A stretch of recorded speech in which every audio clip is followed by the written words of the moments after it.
Universal Orlando Resort is one of the best theme park vacation destinations in the world. That means when you're there, you'll want to optimize your time and efforts in the parks. Well, today I'm going to show you some tips that will maximize your time and comfort while riding as many rides as possible. So sit back, relax, because it's time for theme park travel tips.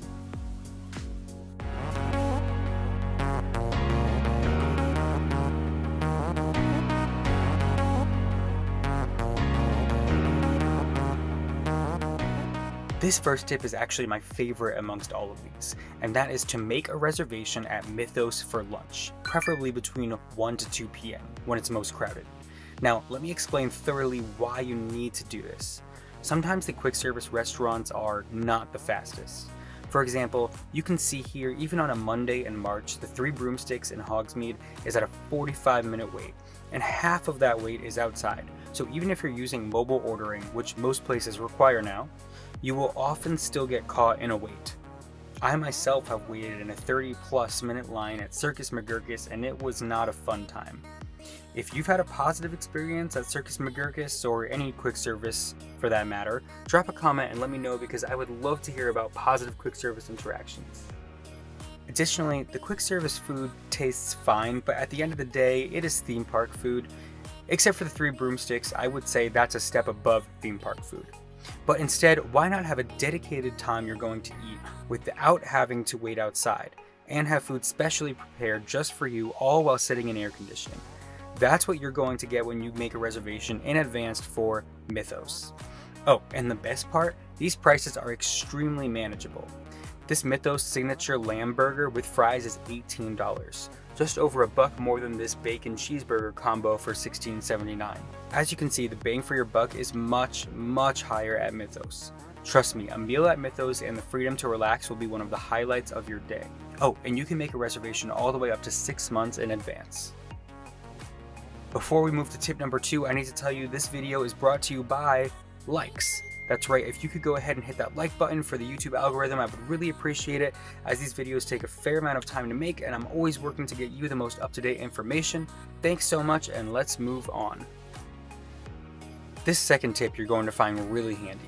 If you want to ride any of the water rides, and you should because they're a ton of fun, you're going to want to try your best to stay a little dry so you don't end up completely soaked for the rest of the day.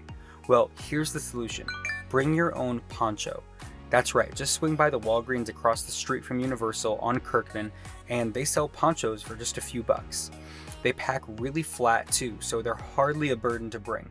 Just make sure you wrap them around yourself tightly before riding bilge wrap barges or Dudley Do-Right's Ripsaw Falls. No, you are not going to be 100% dry, but you certainly won't be soaking wet, and you won't feel compelled to pay an additional $5 for the human dryer, thus saving even more time and money. And as a bonus, you can of course wear them when it starts to rain, and they will keep you and your bags dry.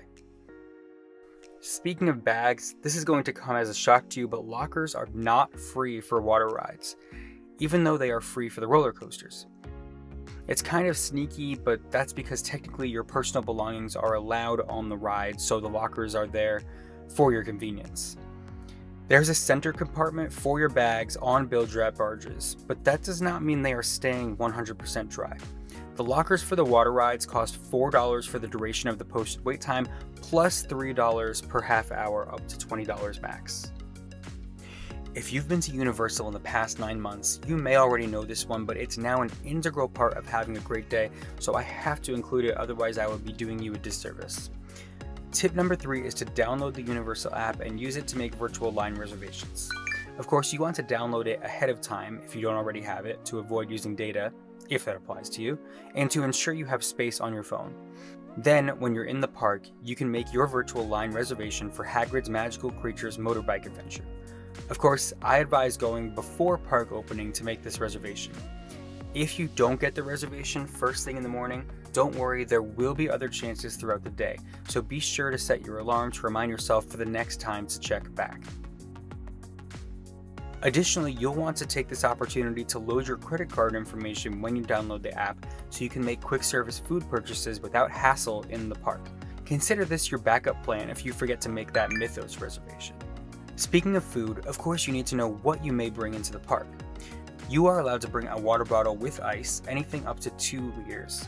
If you're there between March and October, odds are it's going to be extraordinarily humid and you don't want to waste time stopping at food kiosks to ask for water. And if you're anything like me, you'll want to bring a few granola bars in your bag, ones that don't melt. I mean, heck, you're even allowed to bring a cooler up to 8.5 inches wide by 6 inches tall by 6 inches deep, so take advantage of this. Don't worry about bringing a backpack because lockers are available for all major attractions for free. Just not the water rides like I mentioned earlier. Tip number 5 is to stop at Croissant Moon in the morning when it's open. They changed their hours and they are now open until 1:30 p.m. These are the best deals for sweets or breakfast foods of all the Universal parks. Their danishes are so good, and honestly, these are some of the best food values in any theme park. Oh, and here's a bonus money saving tip. Please do not pay extra for the prime parking, which as of this video, they just hiked up to $50. At most, you will be saving approximately 2 minutes of walking. This is also known as the attraction level, which just means you don't have to change floors by taking the escalator or the elevator or the stairs. So basically, you would be paying an additional $24 to just not change floors. Unless you have a condition where you can't take the elevator or the stairs, which is totally understandable, please, for your dignity, do not pay for this upcharge. Another thing to note is there is no more single riders lines for attractions. This used to be a great feature and one of my favorites, especially for Forbidden Journey and Spider-Man. But nowadays, don't expect to save time by jumping in the single rider line because it no longer exists because of COVID. If I had to speculate, this feature won't be back anytime in the foreseeable future. If this was useful to you, go ahead and hit that subscribe button so you can get up-to-date theme park tips for wherever you travel next. Have a new idea for a video?